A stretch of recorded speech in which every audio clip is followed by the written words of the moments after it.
আসসালামু আলাইকুম। কেমন আছেন সবাই? আশা করছি আপনারা সবাই ভালো আছেন। আমরা আজকে কাপ্তাইয়ের উদ্দেশ্যে রওনা হলাম। চলে যাচ্ছি কাপ্তাই। শহরের যান্ত্রিক পরিবেশ থেকে ইচ্ছে হলো একটু গ্রামীণ পরিবেশে ঘুরে আসার, তাই ঈদের 2 দিন আগে চলে যাচ্ছি কাপ্তাই।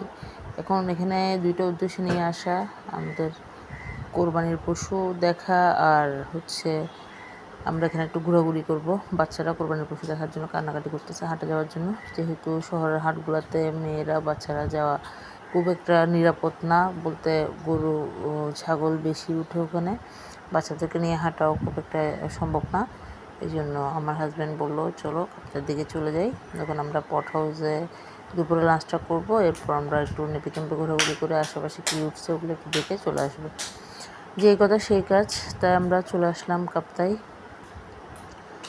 কাপ্তাই আসার পর আমরা লিচু বাগান থেকে ট্রাভেলস করে লিচু বাগান পর্যন্ত আসলাম। লিচু বাগান থেকে আবার সিএনজি করে নিসর্গ রিভার ভিউর সামনে এসে নামলাম। নামার পর যখন আমরা এখানে ঢুকতেছিলাম, একটা কুকুর আপনারা দেখতেছেন আমাদেরকে অভ্যর্থনা জানানোর জন্য দাঁড়াইছিল। খুব সুন্দর করে সে আমাদেরকে অভ্যর্থনা দিল। আসলে জিনিসটা আমার অনেক ভালো লাগছে, দেখে সুন্দর লাগছিল। এরপর আমরা ওখানে ঢুকে পড়বো। কিছুক্ষণ দাঁড়ায় দেখছিলাম কুকুরটা তামাশা কী করতেছে। এরপর আমার বাচ্চারা জিজ্ঞেস করতেছে এমন করতেছে কেন। আমি তাদেরকে বললাম, সে আমাদেরকে অভ্যর্থনা দিয়ে এখানে ঢুকাচ্ছে। যাই হোক, আমরা এখন ওখানে প্রবেশ করতেছি।